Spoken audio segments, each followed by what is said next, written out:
మీ కుటుంబ శాంతి, ఆరోగ్యం, ఆర్థిక అభివృద్ధి కోసం రుద్రాక్ష మహాపూజలో తప్పక పాల్గొనండి. ఇప్పుడే నమోదు చేసుకోండి.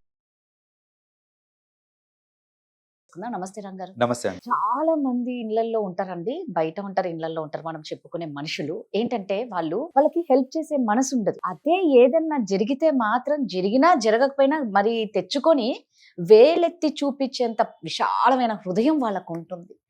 నిజంగా నువ్వు వేలెత్తి చూపించేటప్పుడు నీకు సహాయం చేయాలన్న మనసు నీకెందుకు రాదు? అలా సహాయం చేసే వాళ్ళు ఎప్పుడు వేలెత్తి చూపించరండి. వేలెత్తి చూపించే వాళ్ళు ఎప్పటికీ సహాయం చెయ్యరు. కరెక్ట్. సో ఇలాంటి పీపుల్స్ తో ఎలా ఉండాలి? ఫస్ట్ ఆఫ్ ఆల్ వీళ్ళకి ఎందుకు అలాంటి ఆలోచనలు, ఎప్పుడు అలాంటి దుర్బుద్ధి ఎందుకు ఉంటుంది? లైఫ్ లో నేను ఒక పై స్థాయిలో ఉండాలి అని అనుకుంటే దానికి 2 మార్గాలు ఉన్నాయండి.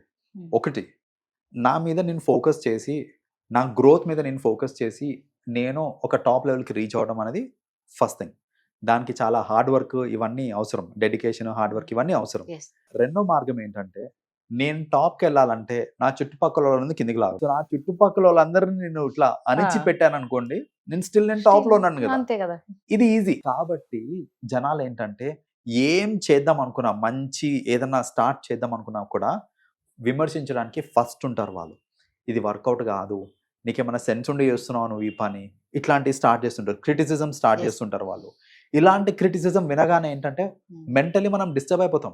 అరే ఏంటి, ఇది వర్కౌట్ కాదా, నిజంగానే ఇలా అంటున్నారు ఏంటి, ఇంతమంది చెప్తున్నారు, నేను ఒక్కనే కాదు ఇంతమంది చెప్తున్నారు, సో నేను మళ్ళీ ఒకసారి థింక్ చేయాలి దీని గురించి, లేకపోతే నేను చేయకూడదు అని వెనక్కి వచ్చేస్తూ ఉంటారు చాలా మంది. విమర్శించే వాళ్ళు అసలు ఎందుకు విమర్శిస్తున్నారు? ది ఫస్ట్ రీజన్ ఏంటంటే, వాళ్ళకి ఆన్ టాప్ ఉండడం ఇష్టం. అండ్ ది ఈజియెస్ట్ వే, అంటే ఆ కమాండింగ్ పొజిషన్లో ఉండడానికి ది ఈజియెస్ట్ అప్రోచ్ ఏంటిది అని అంటే, మిగతా వాళ్ళని ఎదగనేయకుండా ఆపడం. అండ్ ఎదగకుండా ఆపడానికి విమర్శించడం వేసి బెస్ట్ థింగ్ టు డూ అనమాట. లైక్ అలా చేస్తూ ఉంటారు చాలా మంది. So that is one reason.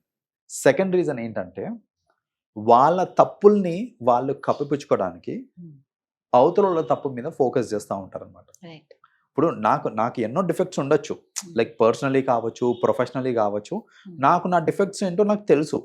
ఇప్పుడు దాని మీద ఫోకస్ చేస్తూ ఉన్నాను అనుకో, అరే నాకు ఇవి డిఫెక్ట్స్ ఉన్నాయి, ఇన్ని డిఫెక్ట్స్ ఉన్నాయి అని అంటే నాకు నా కాన్ఫిడెన్స్ పోతూ ఉంటుంది. నేనేంటంటే, మన బ్రెయిన్ ఏం చేస్తుంది అంటే అలాంటి కేసెస్లో నా మీద నేను ఫోకస్ చేయకుండా మీ తప్పుల మీద, మీ షార్ట్ ఫాల్స్ మీద నేను ఫోకస్ చేస్తూ ఉన్నాను అనుకోండి, నాకేంటంటే నా షార్ట్ ఫాల్స్ మీద నుంచి డైవర్షన్ వస్తుంది అనమాట. అప్పుడు ఏంటంటే నాకు ఆ గిల్ట్ ఫీలింగ్ అనేది ఉండదు. So this is the second reason. చాలా మంది చుట్టుపక్కల వాళ్ళని ఎందుకు విమర్శిస్తూ ఉంటారు అని అంటే, వాళ్ళ ఓన్ మిస్టేక్స్ మీద వాళ్ళు ఫోకస్ చేస్తే వాళ్ళకు ఒక చిన్న గిల్ట్ ఫీలింగ్ ఉంటుంది. ఆ గిల్ట్ రాకుండా నా తప్పేం లేదు అని జనాల తప్పుల మీద ఫోకస్ చేస్తూ ఉన్నారనుకోండి, ఆబ్వియస్లీ వాళ్ళకి ఆ గిల్ట్ ఫీలింగ్ అనేది రాదు.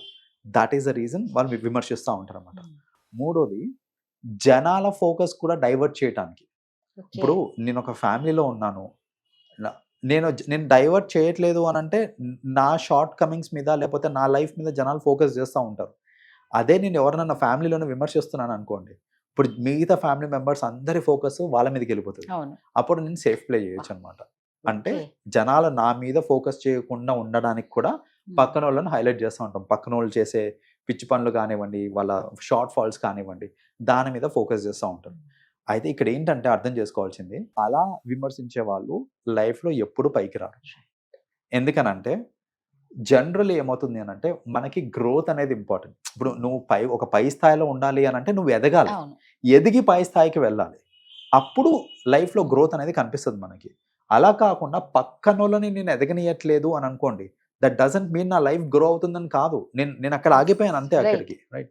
సో గ్రోత్ పర్స్పెక్టివ్లో చూసుకుంటే ఇలా విమర్శించే వాళ్ళు ఉంటారు చూడండి, ఖచ్చితంగా వాళ్ళందరూ ఏంటంటే లైఫ్లో ఎక్కడికి పోరు, అక్కడే ఉండిపోతారు. ఇది స్పెషలీ ఎలాంటి కేటగిరీ ఆఫ్ పీపుల్ ఉంటారంటే, గాసిప్ అంటే పడి చచ్చిపోతుంటారు. ఒక సెగ్మెంట్ ఆఫ్ పీపుల్ పొద్దున్న లేచిన దగ్గర నుంచి ఖచ్చితంగా గాసిప్ చేయాల్సిందే. వాళ్ళకు ఒక గాసిప్ పార్ట్నర్ కూడా ఉంటారు, రైట్? అది ఫ్రెండ్ అవ్వచ్చు, సిస్టర్ అవ్వచ్చు, మదర్ అవ్వచ్చు. జనరలీ నేను చూసింది ఈ 3 కేటగిరీస్ లో, friend, sister or mother. Correct గా చెప్పారు.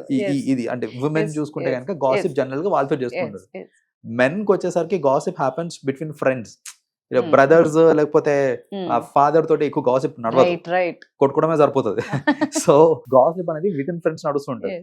ఇలా గాసిప్ కి అలవాటు పడిపోయిన వాళ్ళు ఎవరైతే ఉంటారో వాళ్ళు టైం అంతా పద్దాక పక్కన వాళ్ళ మీద పెట్టడమే తప్ప నిజం. మన ఓన్ గ్రోత్ మీద పెట్టట్లేదు. సో వాళ్ళు గ్రో కాలేరండి అట్లాంటి వాళ్ళు. రైట్. సో నేనేం చెప్తానంటే ఫస్ట్ ఆఫ్ ఆల్ ఇలా గాసిప్ చేసే వాళ్ళకి మీరు ఎదగాలి అని అంటే ఇది మార్చుకోవాలి. పక్కన వాళ్ళని ఒక మాట అనడం మీకు ఈజీ, Yes. అది తీసుకోవడం పక్కన వాళ్ళకి చాలా కష్టం. Correct. ఒక్కోసారి తెలియకుండా ఎంతో డ్యామేజ్ అవుతూ ఉంటుంది అవును. వాళ్ళకి, సైకలాజికలీ అవునండి. కానివ్వండి లేకపోతే కాన్ఫిడెన్స్ వైజ్ కానీ దెబ్బతింటది వాళ్ళకి. సో గాసిప్ చేసే వాళ్ళకి నేను ఇచ్చే సూచన, ఎవరి గురించి అయితే గాసిప్ చేస్తున్నారో వాళ్ళకి నేను ఒకటే మాట చెప్తాను, మీకు నిజ నిజాలు ఏంటో తెలిసినప్పుడు జనాలు ఏమనుకుంటున్నారు Yes. అనేది మీరు పట్టించుకోవాల్సిన అవసరం లేదు. Mm. మీరు పట్టించుకోకండి, జనాలు ఏమన్నా నచ్చి మిమ్మల్ని, మీరు దానికి రియాక్ట్ అవుతున్నారు అనుకోండి ఇంకా ఎక్కువ చేస్తారు. ఇంకా ఎక్కువ చేస్తారు. బికాజ్ వాళ్ళ పర్పస్ అనేది సర్వ్ Right. అవుతుంది అక్కడ, మీ టైం వేస్ట్ అవుతుంది, మీ పీస్ ఆఫ్ మైండ్ పోతుంది అక్కడ. ఇన్ వే చెప్పాలి అని అంటే అనవసరమైన వాటి గురించి టైం వేస్ట్ అవుతుంది ఇక్కడ. Yes. అదే మీరు కొంచెం ప్రొడక్టివ్ గా ఛానలైజ్ చేశారనుకోండి అదే ఎనర్జీని, Mm. It will help you. So జనాలు ఏమంటున్నారో అనేది పట్టించుకోకండి. ఇప్పుడు చూడండి, మీకు సింపుల్ ఎగ్జాంపుల్, నేను ఇక్కడ కూర్చొని ఉన్నాను, ఎవరో వచ్చి నన్ను అరే చౌటోడా ఎలా ఉన్నావు అన్నాడు అనుకోండి, నేను రియాక్ట్ కాను. బికాస్ నాకు తెలుసు నేను చౌటోని కాదు అనేసి. ఏం మాట్లాడుతున్నావు నువ్వు, నన్నేంటి చౌటోడా అంటారు అని రియాక్ట్ అయ్యాను అనుకోండి. ఫ్యాక్ట్ నాకు నేను చౌటోని Yes. కాదు అనే Yes. ఫ్యాక్ట్ నాకు తెలుసు, జనాలందరికీ తెలుసు. Hmm. నేను అక్కడ రియాక్ట్ అయ్యి వాడితో గొడవ పెట్టుకొని ఇలాంటివన్నీ చేయటం వల్ల నా బీపీ రేజ్ అవుతుంది, నా టైం వేస్ట్ అవుతుంది తప్ప Yes. నిజంగా నేను చౌటోని కాదు అనే విషయం నాకు తెలిసినప్పుడు Mm. నేను దానికి రియాక్ట్ ఎందుకు అవ్వాలి? నేను అవ్వను.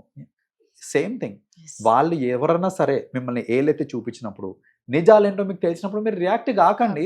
Right. It is as good as మీరు చౌటోలు కానప్పుడు చౌటోడా అన్నప్పుడు మీరు రియాక్ట్ అయితే ఎంత సిల్లీగా ఉంటుంది. It is as simple. Yes.